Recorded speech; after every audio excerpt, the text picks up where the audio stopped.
to the conference for session 1. This high-level panel discussion session entitled AI and Official Statistics, What is the Deal?, will open a forward-looking debate on how AI is reshaping the statistical landscape. To moderate session 1, we have Mr. François Fontanu, Senior Advisor to Chief Statistician of the OECD. Mr. Fontanu has extensive experience in international development and cooperation with a particular focus on innovation in statistical production, as well as a strong expertise in the Global South initiatives. He serves dual roles as Senior Advisor on AI and Data Quality to the OECD Chief Statistician, while also coordinating OECD's AI-related projects with the Partnership in Statistics for Development in 21st Century, known as Paris 21. With this introduction, I'm pleased to give the floor to Mr. Fontanu, who will introduce the panelists and lead us through session 1. Thank you very much. Good morning, everyone, and welcome back. I'm delighted to be here with you in Seoul for this first panel of the conference. Our first session this morning is titled AI and Official Statistics, What is the Deal? And that's exactly the right question to begin with. This first conversation is a landscaping exercise. We want to step back, look at the bigger picture, and ask ourselves whether the impact of artificial intelligence on official statistics is an evolution or a revolution. This is the perfect way to set the stage for the rest of the conference. Over these 2 days, we will move through a logical journey. After this broad conversation this morning, we will turn to session 2 in the afternoon with the question of measuring AI, how statistical systems can provide evidence on the spread and impact of AI across our economies and societies. And tomorrow we will discuss how to make NSOs AI-ready places, how to safeguard quality and integrity, how to build capabilities, and finally how we can collectively think about the future of official statistics. So our discussion this morning is really about mapping the grounds, identifying the opportunities, but also the risks and uncertainties, so that the sessions that can follow can go deeper into solutions. Just before, Steve McPhee gave us a very powerful keynote speech on AI and official statistics, black hole or wormhole. Two of his points resonated particularly well with our topic right now. First, he reminded us that AI is already here. What just a few years ago seemed experimental is now quietly becoming essential. In his words, AI is becoming a silent partner in our daily work, helping us code, classify, and even answer data queries. Second, he raised a critical challenge, trust. Steve asked us whether statistics produced with the help of AI might be seen as less authentic, less credible than one produced entirely by a human. He warned us about the risks to quality and integrity. This goes to the heart of our mandate as official statisticians, to provide data that is not only timely and efficient, but also trusted by policymakers and citizens alike. Our panel picks up exactly where Steve left us. How do we, as a global community, chart a path for AI and official statistics that is ambitious but responsible? So let me briefly explain how this panel will proceed. We will start with one framing questions for each of our panelists. Do you see AI's impact on official statistics primarily as an evolution or a disruption, a revolution, and why? And I will have the same question for our 5 panelists. Then in the second round of questions, each panelist will speak from their own regional or sectoral perspective, and I will ask them what has been the most meaningful shift AI has introduced in the last 1 to 2 years, and how are you responding? Finally, we will conclude with one forward-looking round where each panelist will give us in one sentence, or maybe 1 minute, on the most important priority which the global community should look into as we navigate AI innovation. Last but not least, we will have some time for your questions.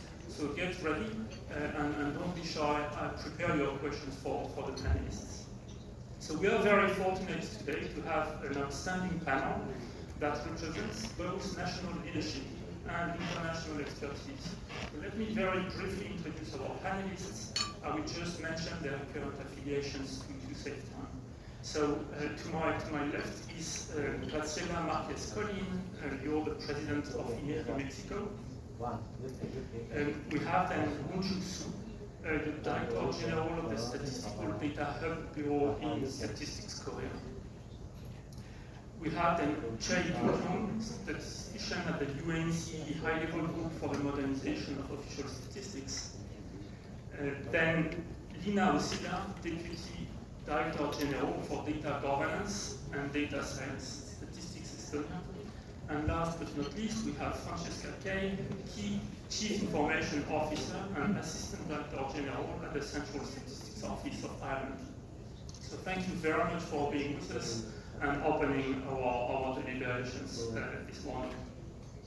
Together, they bring expertise from Latin America, Asia, Europe, and the multilateral system. So this diversity is exactly what we need for this conversation. And with that, let us dive into our first round of interventions. And I would like to invite Graciela from INEGI Mexico to start us with her reflection on whether AI represents an evolution or a disruption of official statistics. Thank you very much, Francois. And thank you very much for the organizers for the invitation to participate in this panel.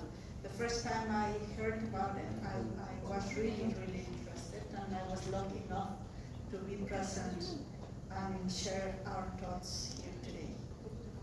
So, answering the question on whether it's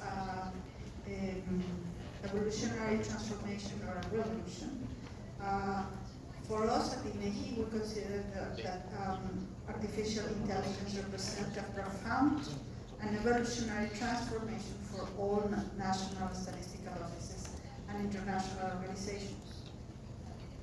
Far from being a disruption that completely replaces existing systems, AI is seen as a tool that enhances, optimizes, and expands the current capabilities of official statistical production. At the National Institute of Statistics and Geography of Mexico, we are immersed in this evolution. Over the course of more than a decade, we have progressively adopted AI concepts and tools, demonstrating a process of continuous maturation and adaptation. This integration is based on a comprehensive approach for responsible adoption of AI.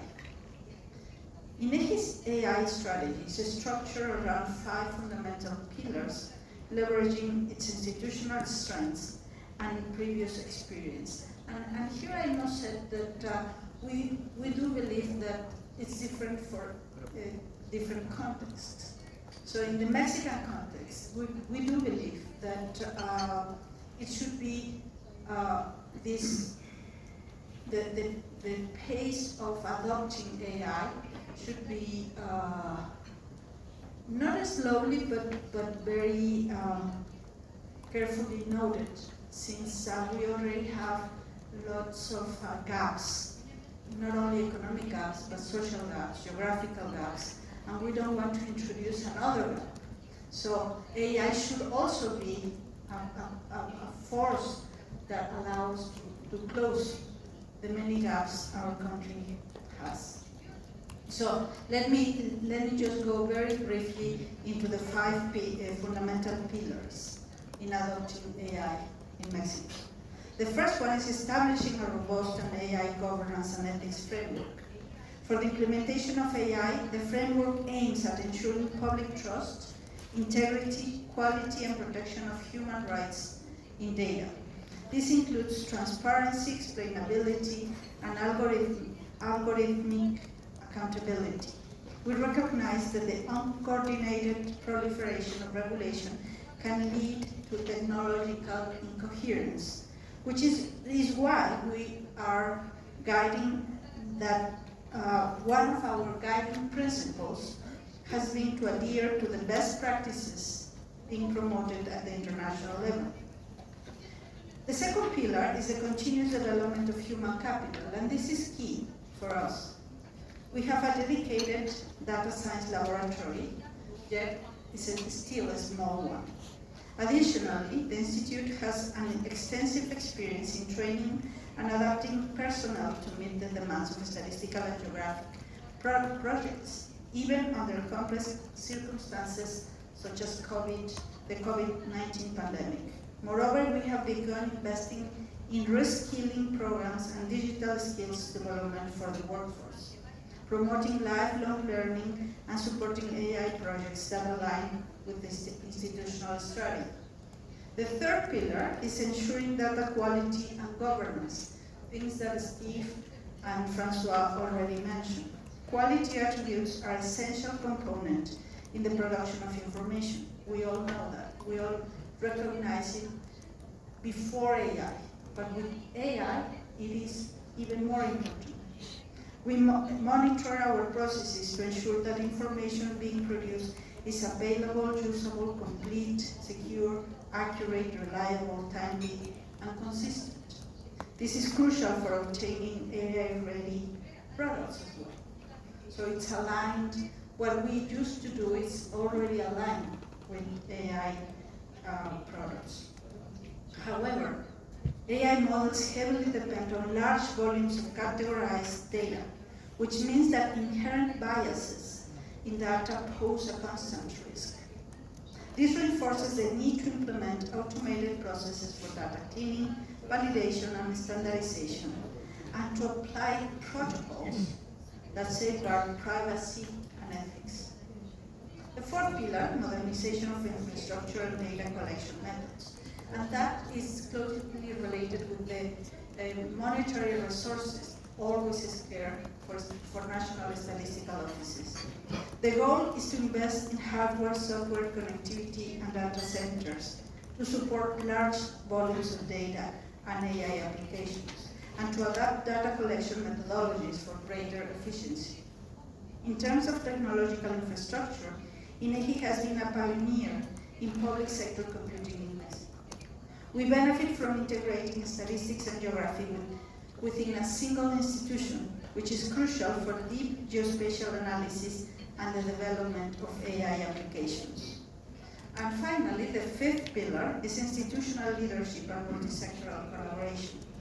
AI adoption requires establishing a strong, sustained leadership to guide it and foster collaboration among government, the private sector, academia, the civil society, as well as an active participation in international fora. We strongly support the definition of global standards to back up our actions at national and international level. So, within these pillars, we want to really frame the adoption and adaptation of AI technology for the present, but particularly the inroads into the future. Thank you very much, Graziella. And move on to Sue. So, same question. Apologies. Same question, evolution or revolution? 제가 이 질문을 받고 적잖이 당혹스러웠습니다. 제가 미래학자가 아닌 상황이라 과연 이 AI가 통계 다국에 미치는 영향이 진화일까 아니면 파괴적 혁신일까라고 질문을 던졌을 때 어렵더라고요. 그리고 사실 다양한 분야에서 다양한 경험에 따라서 각자가 가진 생각들이 전망과 의견이 다 서로 다르고 공존하고 있다는 것도 분하고 얘기를 해보니 그런 인식이 되었습니다. 당연히 예상하기 어려울 거라고 생각합니다. 통계의 미래는 예측 가능하게 선형적 과정으로 진화되는 게 아니라 다양한 상호작용, 불확실성 속에서 형성될 것이기 때문입니다. 그러한 다양한 상호작용과 불확실성이라는 부분을 이제 통계 차원에서 봤을 때 이해관계자 측면으로 조금 단순화해서 설명을 할 수도 있을 것 같습니다. 그래서 그런 방식으로 접근을 해서 말씀을 드리고자 합니다. 단순한 PPT 아마 올라가 있을 텐데요. 사실 제가 다른 전체적으로 멕시코에서 말씀하셨던 것처럼 저희가 하고 있는 것들을 다 설명을 하려고 준비를 했다가 질문 3가지를 받고 급하게 이 부분을 좀 활용을 해서 설명을 드리는 방식으로 진행을 하고자 합니다. AI for Statistics 처음입니다. 그 관련해서는 AI 전환 환경에서 이해관계자는 통계 이용자 그리고 통계 생산자라는 그 측면이 될 텐데 그 각각의 중점 가치 간에 좀 차이가 발생을 하고 있는 것 같습니다. 통계 이용자, 즉 대중 또는 정책 결정자들의 요구는 AI 기술 발전에 따라서 매우 도전적으로 변화할 거라고 예상할 수 있습니다. 통상 우리가 작성하고 있는 과거를 기록하는 통계라는 그 개념을 넘어서서 AI를 통해서 바로 지금을 설명을 해주는 통계, 그리고 AI를 통해서 나와 관련된 상세 수준의 분석이 가능한 통계, 그리고 AI를 통해서 미래를 훨씬 더 잘 예측할 수 있는 통계를 요구하게 되고요. 이러한 새로운 통계 요구는 기존의 통계 방법론을 넘어서야 되고, 그리고 통계 체계도 전반적으로 변경할 것을 요구하는 그런 수준일 거라고 생각합니다. 이런 새로운 통계 요구가 있고 그게 혁신적이라 하더라도 우리가 공식 통계 부분에서 어떻게 대응하느냐 이게 굉장히 중요한 부분이 될 텐데요. 먼저 공식 통계 분야, 우리 통계 당국이 가치에 대한 판단을 우선 해야 될 겁니다. 국가 통계 원칙 중에서 우리가 가장 중요하게 생각했던 엄밀성, 정확성 이런 부분을 넘어서 실리성, 그리고 대응성 이런 부분들을 얼마나 더 적극적으로 받아들일 것이냐, 어떤 가치를 우선시할 것이냐 라는 부분들이 영향을 미칠 것이고, 다음은 역할에 대한 입장입니다. 새로운 개념이 통계 생산에 우리가 과연 주도적 역할을 할 것인가, 아니면 다른 기관들이 생산하는 부분을 그냥 품질 조정이라든가 품질에 대한 기준 정립이라든가 이런 관리 형식으로 받아들일 것이냐에 따라서 혁신이 가속화될 것이냐 아니냐가 변동될 것이라고 생각합니다. 그 외에 당연히 외생 변수가 있겠죠. 이용자의 요구에 부합한 실체적인 데이터가 있느냐, AI 기술이 있느냐 이런 부분들이 문제가 될 것입니다. 이는 통계 당국보다는 국가 데이터 전체의 정책 그리고 데이터 시장이나 AI 기술의 발전에 의해서 좌우될 것입니다. 이런 이용자 측면 이후에 우리가 많이 접근하고 있는 방식인데 전통적 관점이 통계를 생산해온 생산자 측면입니다. 생산자 측면에서는 AI는 효율성이라든가 정확성 개선의 수단이 될 것입니다. 그 결과는 주로 점진적 진화로 받아들여질 것이라고 생각을 하고요. 다만 진화의 수준의 차이가 발생을 할 텐데 통계 당국의 대응 방식에 의존이 될 것입니다. 통계 당국의 효율성과 정확성 개선이라는 베너핏을 얼마나 개량화하고 주장할 수 있을 것이냐, 체계적으로 선도할 수 있을 것이냐, 그리고 내부 직원의 역할 변화, 그리고 역량 재설계라는 부분이 사실 상당한 갈등 요인일 것입니다. 이런 갈등 과제를 조정 해결해 나가는 리더십, 거버넌스에 의해서 진화의 폭과 속도가 달라질 것입니다. 종합적으로 정리를 하면 AI 전환은 기존 통계에 대해서는 대체로 진화로 보여질 거고요. 그리고 새로운 수요에 대응할 때는 혁신을 내포하게 될 것인데, 결과적으로는 통계 당국과 이용자의 상호작용, 그리고 AI나 데이터 기술 환경의 발전 수준 등의 조건에 따라서 진화와 혁신 사이 어딘가에 자리할 것이다 라고 저는 말씀을 마치겠습니다.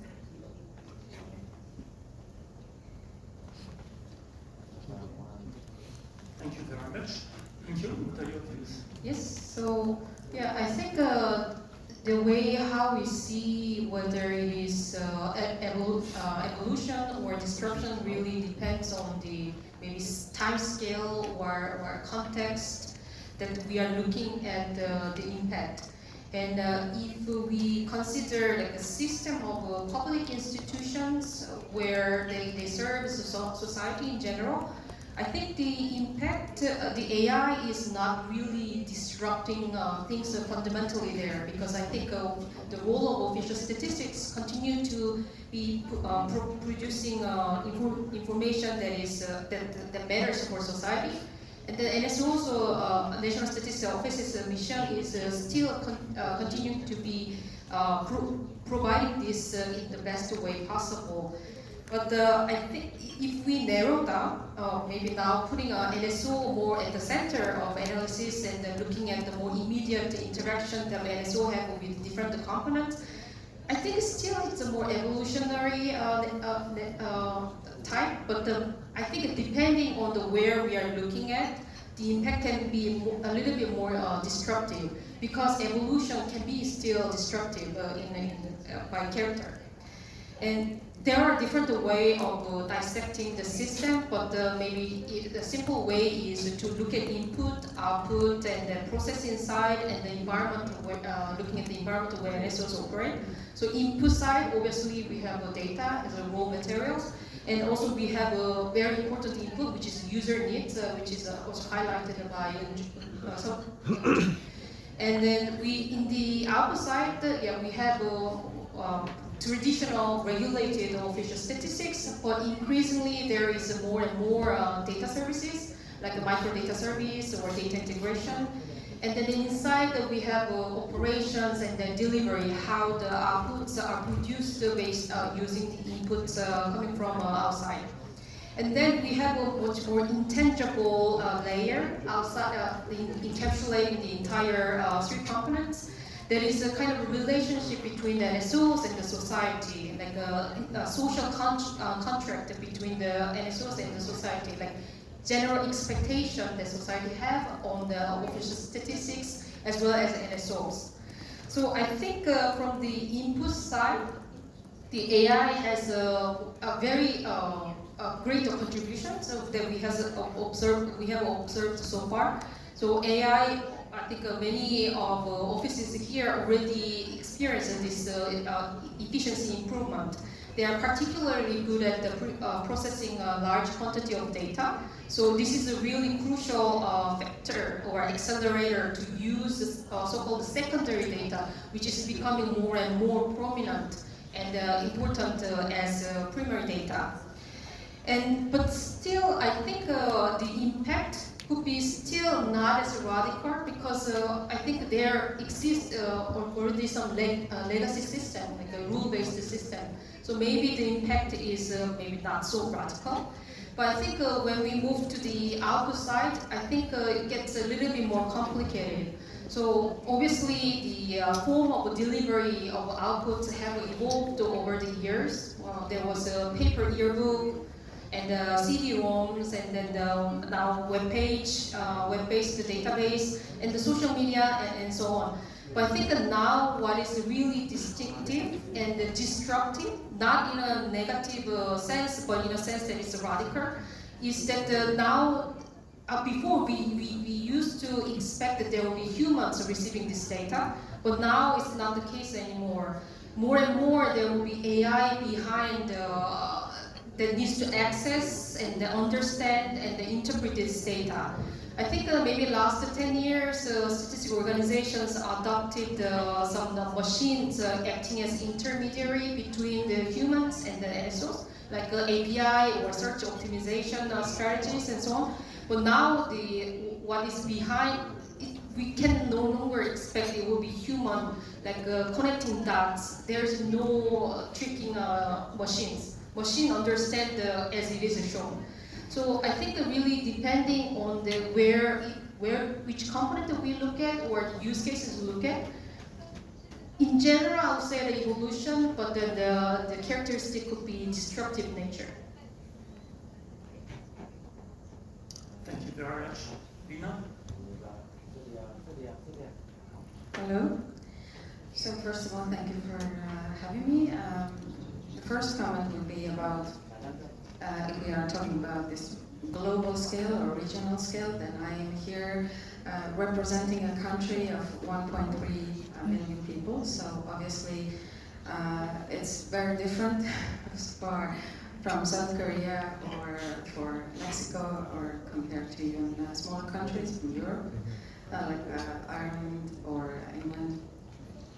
So definitely, if we are talking about country-wise, AI is giving, and the scale of disruptive or evolutionary side, then definitely AI gives us the opportunity to very, I think, disruptive way, or to scale things up in matters that matter the most for a small country. For Estonia, for example, when we're talking about preserving our culture, our language, and definitely AI gives us much bigger tools, opportunities to preserve our culture, our language. I can tell more about it in our next question.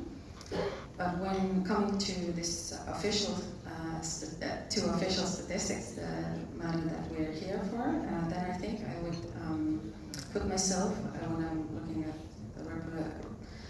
the disruptive or evolutionary side, I would put myself in the middle.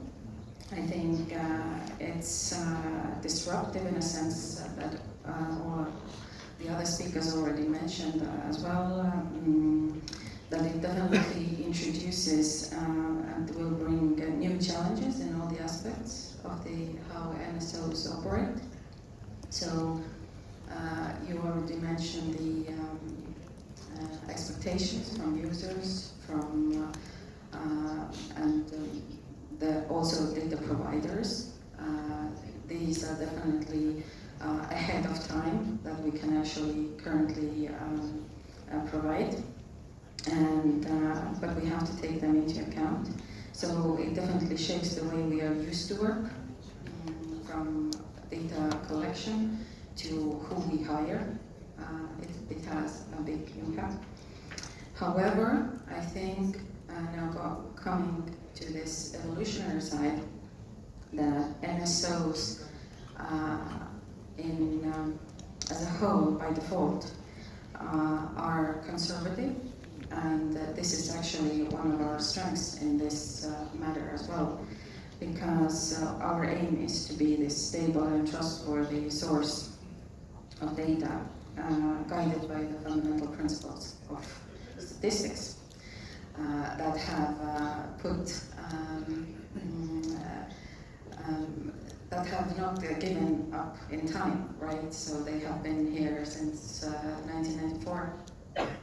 So these principles should be able to guide us during these different times and technical opportunities, and enable a smooth transition and evolution even during disruptive times.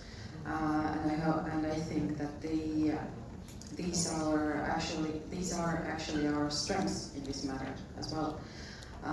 We have the main currency we have is trust, the public trust, and in times of fake news, alternative facts, all these different sources of data, this is definitely, we are the beacon of light, I would say, in these times.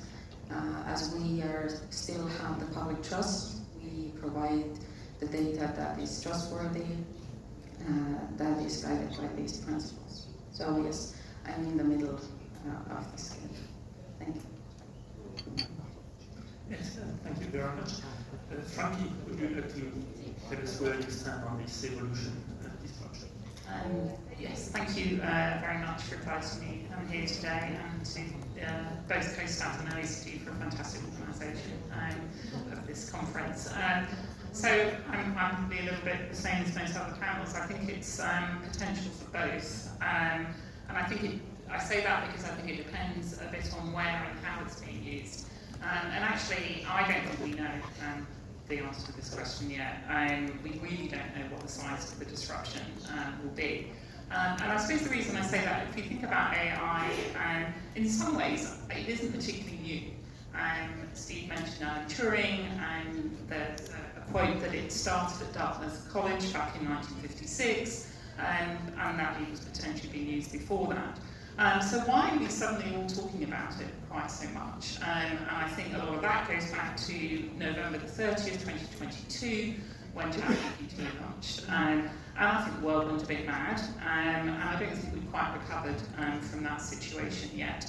I think we're right at the height, potentially, of the hype cycle. So, we've been, we're at that height of inflated expectations.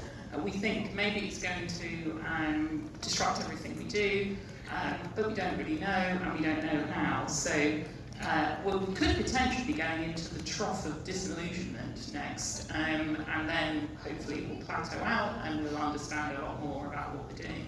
And this reminds me a little bit of data science. 10 years ago, the world was going to be solved, our world was going to be solved all, by data science. And has it been useful? Of course it has. Has it fundamentally changed everything we do? No, I would argue that it hasn't. We still produce the same statistics, and there's still, many of the methods we use are still the same, so I think there is a risk that we could inflate the issue and the use of potentially of AI. But I do think there will be different levels and different ways that we're going to change. And I think AI probably will have a more significant impact on data science. If we think about some of the problems that we have, we're dealing with the data deluge, our data is much more complex, and are some of the patterns in the data that we want to use too complex for traditional statistical methods. We know we need faster insights, we need to cover a range of more complex policy areas, and I do think these will all be helped by AI. I actually think one of the biggest changes could be is how our data is found and consumed. I think about for the less expert users, it's going to be much more around natural language queries, and as you mentioned, a lot more machine to machine in terms of that data. And it could be that many of our users will start consuming our data through LLMs, and Steve covered some of the real challenges in that situation as well. So there are lots of risks that we have to think about. We have to make sure that we continue to be transparent, and that's been touched on. Ethics and governance continue to be fundamental to this. And I use the word continue deliberately because many of those things are still important at the moment. The pillars that my colleague Graciela mentioned, but no doubt the things around data quality is a lot more challenging because we don't have direct control over the quality in the way that we do when we have surveys. And we do have to think about all of the new skills that are required in dealing with AI. But again, we already have the skills to think about how we analyse data and how we review it. So I think it's probably adapting and evolving those skills into the world of AI. And I think many NSIs are taking on the role of data stewardship, and I think working with, and a lot of that is about trying to work with organisations that create the data we use. And we can do that. Steve touched on this, things like SDMX. I think having those common standards for data and metadata are going to be fundamental to what we do. So I suppose, having said all of that, I'm probably a bit more on the evolution side of it, but it could be wrong. It could completely turn our world upside down. If AI allows us to produce statistics at a hugely increased speed, could we ever get to statistics on demand? Rather than regular outputs, could AI enable our users to request what is the current GDP, inflation when they want it, rather than to our own set timetable? If AI can estimate GDP in minutes, do we still need quarterly reports? Would we want to? We're quite a conservative bunch, and I suspect none of that will happen, but I think there are some really interesting questions. Will there even be a website to go to anymore? So I think it could be very disruptive, but I'm not so sure that it will be. So thank you all very much. Very thoughtful reflections. So we've heard it, we are mostly on the evolution side there, a few more we don't know. Those revolutionaries here in the room, please feel included. If you have a question or an argument to tell us it's a revolution, please keep it for the question afterwards and expose our panelists, please.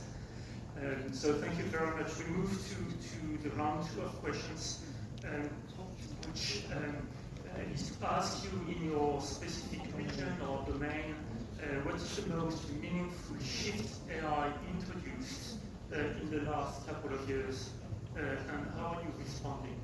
And again, I'll start with you, Graciela. Thank you, Francois. Well,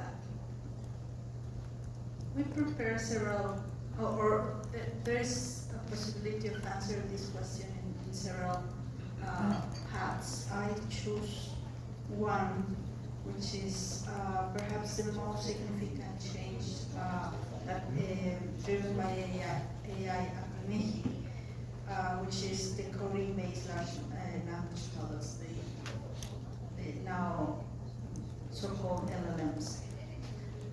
These innovations are, in our organization, reshaping how data is designed, governed, and utilized, and it's perhaps the way in which the workforce is now thinking the use of AI in the production of official statistics.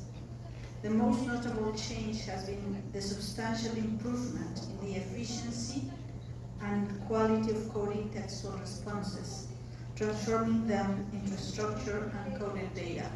And that is something that across the organization people is regarding as a helpful tool. The AI system enhances human expertise by automatically coding large shares of collected data while reserving, and this is important, while reserving more complex cases for manual review and validation by human experts. So it's not only using or adopting AI for this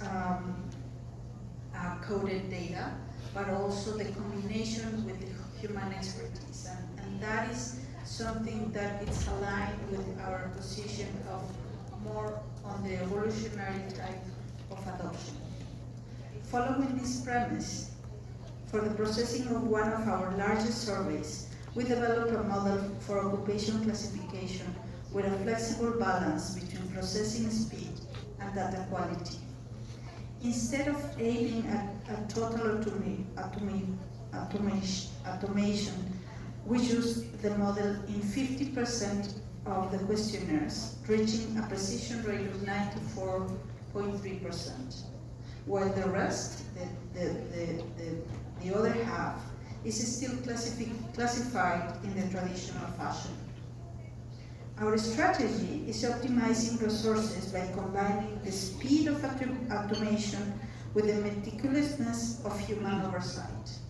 So that combination is resulting in an easy adoption of the AI model. This capability also addresses challenges related to data, and particularly data imbalance, and enables decision makers to control the trade-off between cost reduction and the preservation of information quality. And that is something that I think we are comfortable with as the evolution of AI in itself yields a more precise results for the 50% that we are still processing in the traditional fashion. Thank you, Tatiana. So, what's the biggest shift AI introduced, and how are you responding to it? 일단 우선은 저희가 초기 소년이긴 하지만 AI for Statistics 그리고 Statistics for AI 차원에서 굉장히 다양한 노력을 하고 있습니다. 그래서 전반적으로 우선 소개하고 그 중에서 특징적인 부분만 또 함께 말씀드리도록 하겠습니다. 저희가 이제 특히 이제 AI for Statistics 차원에서는 통계 이용자 아까 말씀드린 것처럼 통계 이용자 수가 굉장히 급변하는 부분이 있고 그것에 통계청이 대응하기 위해서 새로운 자료원과 방법론을 활용한 실험적 통계 제도를 도입하였습니다. 그래서 온라인 상품 가격 산정 과정이나 인구 추계에 AI 방식을 도입을 하려고 저희가 연구 중에 있고요. 그리고 그 AI for Statistics 차원에서 통계 생산 과정에서의 AI의 적용 측면에서는 우선 효율성을 높이는 차원에서 AI를 활용한 통계 분류 자동화를 한 5년 정도 연구를 해왔고 여러 조사에서 이미 적용을 하고 있습니다. 다만 GSBPM 전반에 보이는 경우에는 아직은 초기 단계이긴 하고 이건 점차 확대될 것으로 예상을 하고 있습니다. 그리고 Statistics for AI 차원에서는 AI 생태계를 위해 저희가 통계 당국에서 노력하는 부분에서 우선은 한국통계청은 정말 통계 데이터 개발을 굉장히 많이 하고 있는 기관인데 거기에 더해서 앞으로 더 재현자료 활용이라든가 아니면 데이터 센터를 통한 연계 결합에 대한 지원이라든가 아니면 메타데이터를 통해서 AI 기업이 그리고 이용자가 잘 이용할 수 있도록 지원하는 방식을 지금 고민하고 있는 상황입니다. 그 밖에 AI 생태계 발전을 위해서 AI 사회 경제적 효과 측정에 대한 부분도 어느 정도 노력을 하고 있는 상황인데요. 과기부에서 인공지능 산업 실태 조사를 실시를 하고 있는 상황이긴 하고 통계청은 2026년에 경제 총조사를 통해서 관련된 항목을 조사해서 그 사회 경제적 전반적인 효과 분석의 기초 자료를 활용할 수 있도록 저희가 준비를 하고 있는 상황입니다. 그 중에서 말씀하셨던 것처럼 이제 한국통계청이 집중하고 있는 부분이 무엇이냐는 서비스 분야라고 말씀을 드릴 수 있을 것 같습니다. 그 계기는 말씀하셨던 것처럼 그 챗GPT나 LLM 방식의 생성형 AI가 좀 국제적으로 다양한 분야에서 굉장히 획기적으로 영향을 미친 것과 함께 저희한테도 영향을 미친 상황인데요.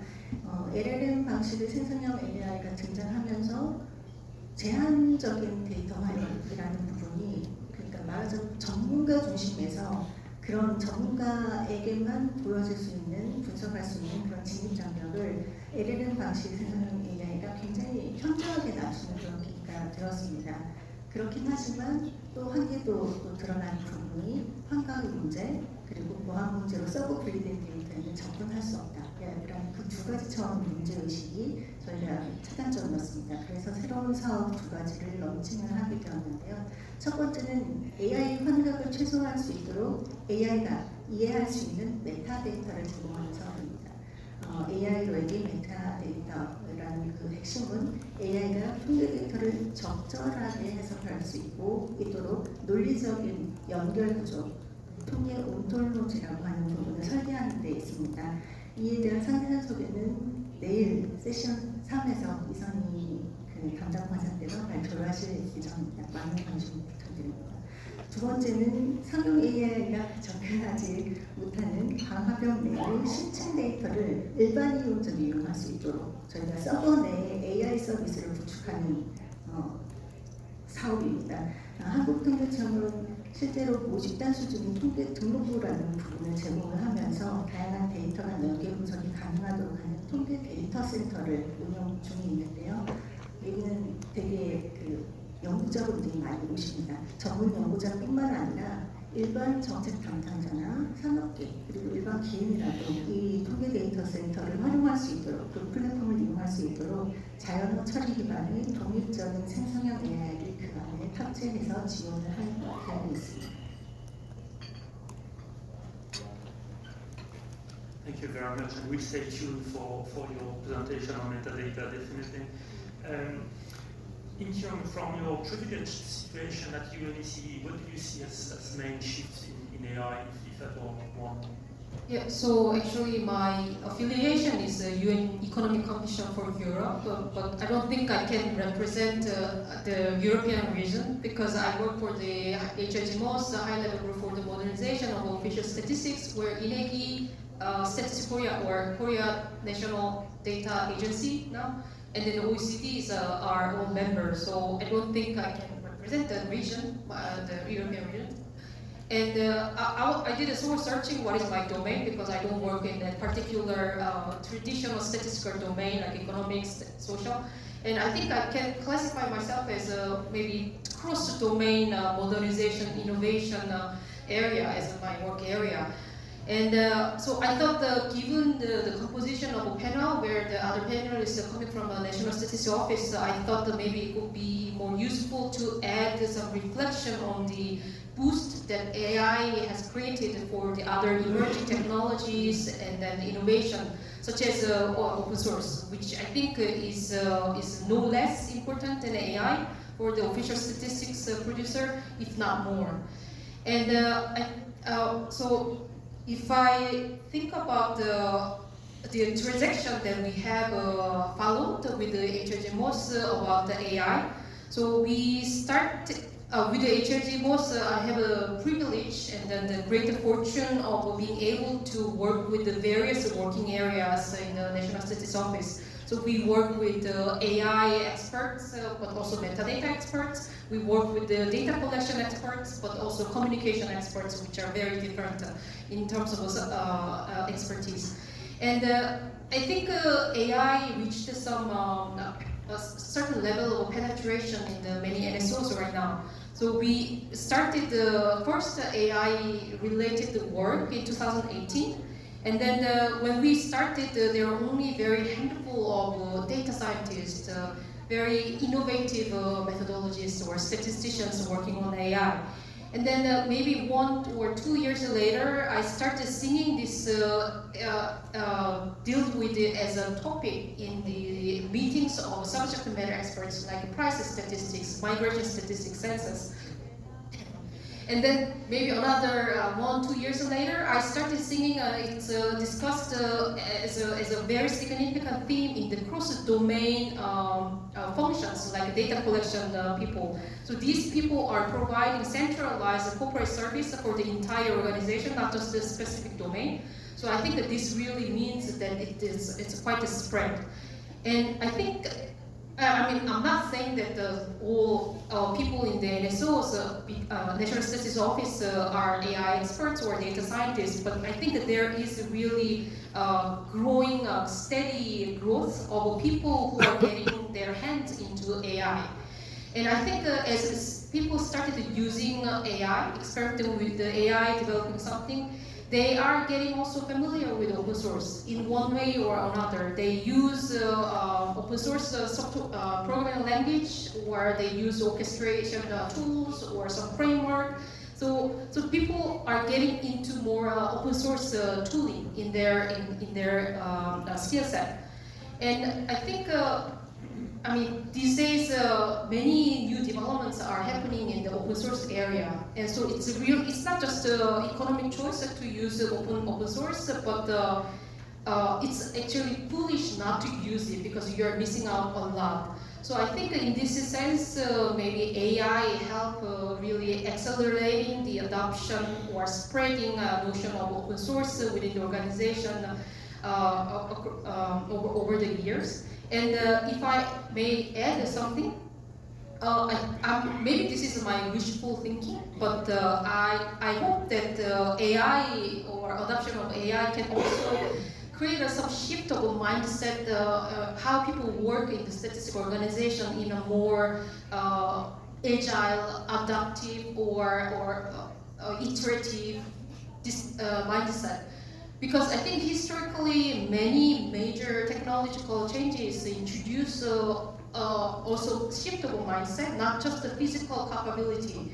Like for example, the printing press machines, it didn't create just a lot of books. It also democratized access to the knowledge, and it also made people think more critically instead of just following whatever church or king say. And I think also mechanization powered by the steam engine also create us more like a time-disciplined work culture and the more emphasis on the efficiencies and so on.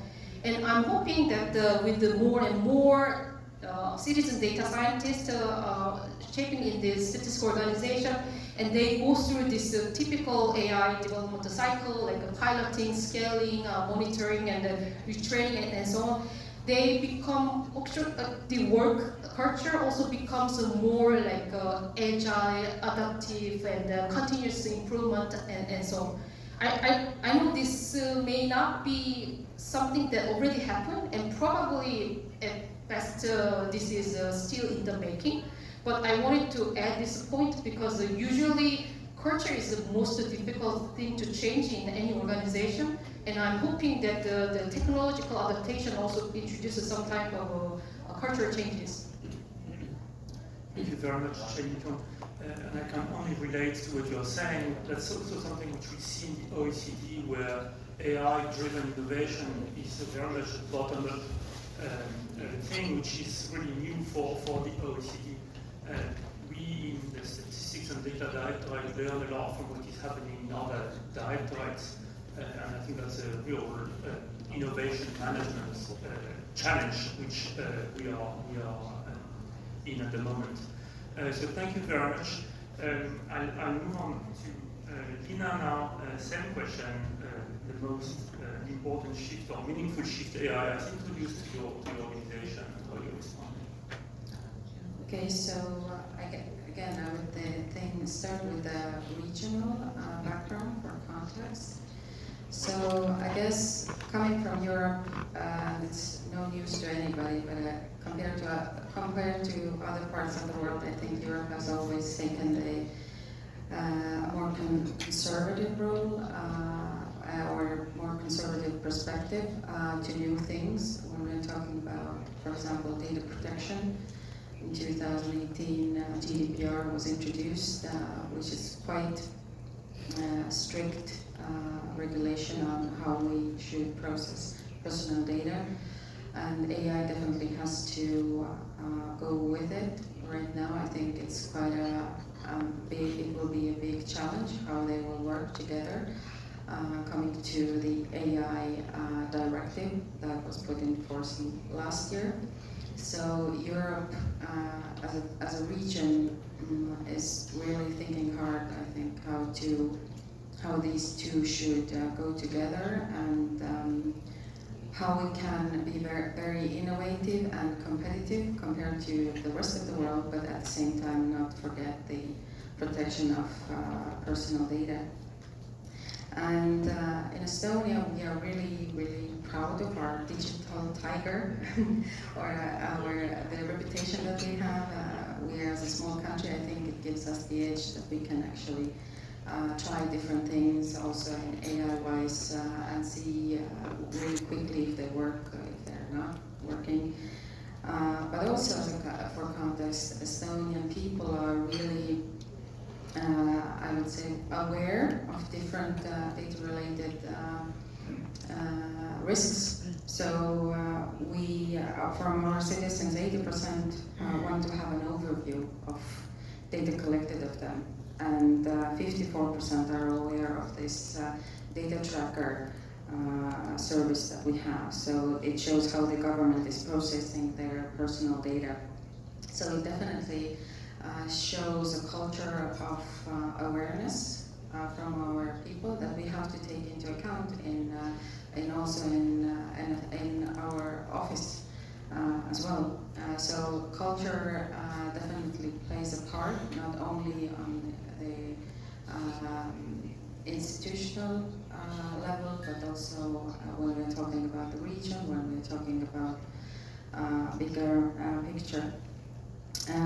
But I think from AI-wise, what we are thinking, what the AI has brought to us in the last 2 years, is that we are more and more talking about data governance. We have seen a shift from the governmental side as well. It's seen as a basis. So we cannot get quality data, we cannot get quick decisions for politicians or policymakers based on even using these AI tools if we don't have quality data. So this definitely means that you have to deal with data descriptions and the metadata and so on. So currently we have a project in-house as well, dealing with how we can automate data descriptions using AI. But also, in addition to data governance, as I mentioned, data quality is the biggest thing, because we can see that if data is used not correctly, it has a very big impact and response from the public, from policymakers, in terms of all these different data sources. The question, if we make some kind of mistake in that, then the question is, who can we trust if not you? So definitely this is the main issue. And also data literacy. So yes, we need to be visible in all the places where decisions are made. So I think this is something that I mentioned that it is not mentioned here before, but we need to take into account the ways people in different ages search and consume information, how to tackle fake news, fake data, and able to compete with different data providers. So what I mean is that we need to be there where, first of all, different people in different ages consume information. For example, young people, they only have Snapchats, TikToks, and so on. They are not coming to our database, but we cannot be there right now. And secondly, we need to provide our data so that it is easily readable, and it is also in the ChatGPT where people are looking for information. Currently, we are not really sure that we are the first ones that come across there. Thank you. Thank you very much. Frankie, please. Great, thank you. I think this is a really interesting question, because I suppose partly because I'm not entirely convinced there's been a meaningful shift yet in the world of official statistics. As I touched on earlier, I think many organisations are still trying to figure out how to use AI, what impact it will have, and is there a degree of having a solution looking for a problem right now? I would say that clearly it is being used, and I would see that the best progress tends to be where there's a clear business need, and AI is being used to help solve something that the statistics world has already been struggling with. And I think some of my colleagues on this panel have touched on a few of these around things like text classification, coding, the use of satellite and Earth observation data. And I have two sort of slightly different hats here. My first hat is representing the Central Statistics Office of Ireland, which I'll just touch on briefly what we're doing. And I would say a bit like Francois was saying, a lot of the initial growth around data science and AI has been bottom up. We've used it in a couple of cases. For example, Steve touched on the world of SaaS. We're moving from SaaS to open source, which you mentioned, and we've used AI to effectively help do the code conversion on that. Not as a, we're using it in I suppose, a careful way. It gives us a first cut, we then test, etc. But it has been very useful in building momentum and speeding that process up. We've also used it to help in text coding and our causes of death, and we've been using that to just do the classic stuff that I'm sure many of you are using: tidy up spelling mistakes, tidy up language, so sort of classic data cleaning, but then to actually help identify some of those causes of death. As doctors, it can be quite interesting in terms of how they decide why somebody died. And we've seen about a 10% increase in the automation of causes of death.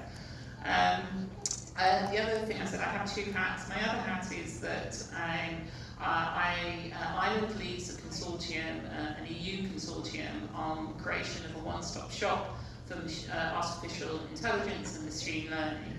And this is very much around providing, I suppose, again, classic in the statistics world, we do better when we collaborate. We all have limited resources. We know that the adoption of things like AI is really expensive. We have limited skills, limited resources. So the EU is, as it can be very good at doing, is bringing different countries together to try and create common resources that everybody can use. And this is really about how can we accelerate the experimentation from and then actually get it into production. Because I think we're quite good at experimenting. I think we're quite good at doing proof of concepts, and I think AI is in the same class of this. How much do we then really embed it in what we do as NSOs on an everyday basis? And I think that can take a long time. The idea behind this project is to try and accelerate it. I can see two of my colleagues over here are involved in the project as well. And we're doing this in two different ways. We're basically creating a whole series of use cases, so they cover a whole different range of topics. So yes, editing, imputation, Earth observation, text classification. We've got one on synthetic data. We're looking at how do LLMs impact on the world and how can they be used in the world for statistics. And what we then do is the idea is that we then provide those resources. We're looking at developing best practice guides. We're looking at developing frameworks. How can we think about quality? One of our work packages is looking at creating a total quality model for the use of machine learning, so that we have the same way of assessing the quality that we do with surveys. We're providing training material so that people anywhere can have access to those resources. So I think it's a really exciting project, and I think it could be one where we can really, I suppose, accelerate that use, but in a way that is cost effective. And it isn't just about, I suppose, about resources, it's also trying to give countries, small and large, the confidence to use AI and machine learning. Because it can be scary. I think, again, Steve sort of talked about the idea about being able to fail, to experiment, to try things out.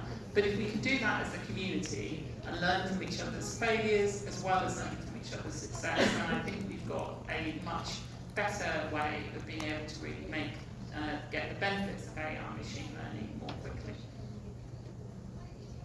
Thank you very much, and thank you for explaining to us how we learn and how we can grow and put stuff in production eventually. The fact is, many NSOs are not afraid to tell us they are lost on AI, and we should not pretend that everyone sees the picture too rosy. Lots of agencies struggle to know how to start and where to start, and that's very essential what you're saying here, frankly. And that goes quite nicely to our last question, which is forward-looking. And I'd like to have your views on what you think is the most important thing which the global statistical community should prioritize navigating the AI innovation. So you touched a bit, Frankie, on this, but if you have 1 minute and one piece of advice to give us in the OECD, in the UN, or Eurostat, or elsewhere, and that's, what would it be? Well, the very short version is back to basics.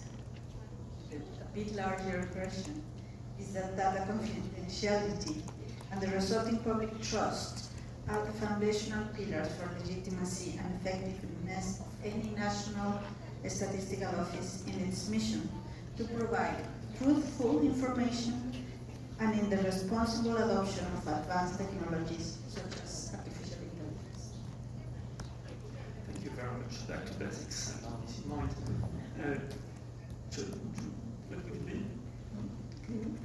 앞서 말씀하신 거랑 비슷한 느낌인데, 저는 이제 AI 시대에 적합한 통계적 책임을 재설계하고 리드하는 것이 이제 국제통계사회에서 우선순위다라고 말씀드리겠습니다. 통계적 책임을 증거에 기반한 의사결정 지원이라고 할 때 AI 시대 도전 상황에서 어떻게 증거 기반 의사결정 지원을 실제로 하는 것인가, 이게 중요한 부분인데, AI 시대 증거라고 하는 요건, 기준 정보에 통계 당국에서 좀 더 답할 수 있어야 될 것 같습니다. 그 통계 당국, 그러니까 국제사회, 국제통계사회에서도 마찬가지 부분인 것이고요. AI 거버넌스에서는 사실상 이 부분이 실질적으로 다루어지지 않는 부분이고, 그럴 수도 없는 부분이기 때문에 통계 거버넌스의 특별한 역할이라고 판단합니다.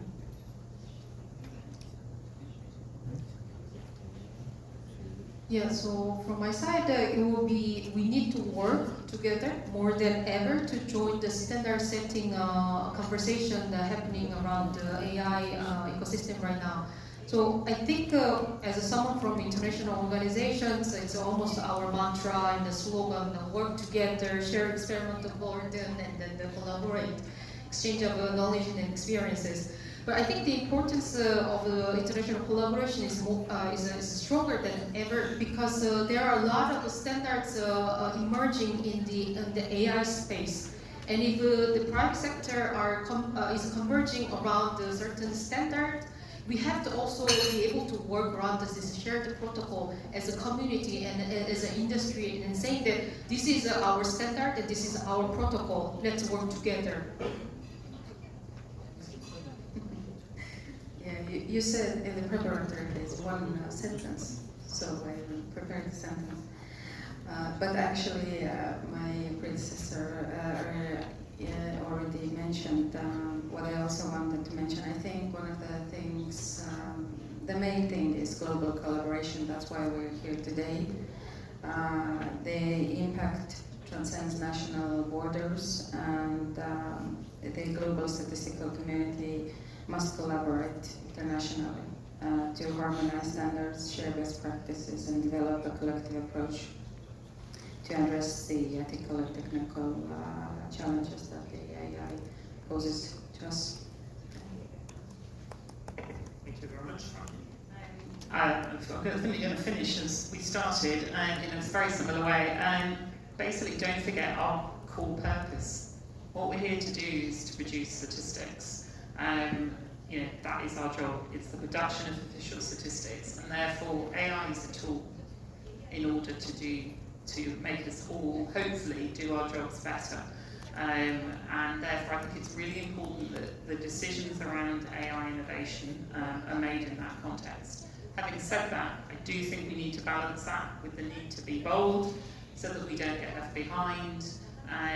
There is this risk that others will start producing statistics. We have to make sure that our statistics are front and centre, that they are trusted, that they are transparent, that they are well understood, but we have to do that in a way that is how citizens want to consume our statistics. So we have to meet them where they are. The same with government, the same with businesses. So don't forget our core purpose. AI is a tool. Excellent. Well, thank you very much for these thoughtful reflections.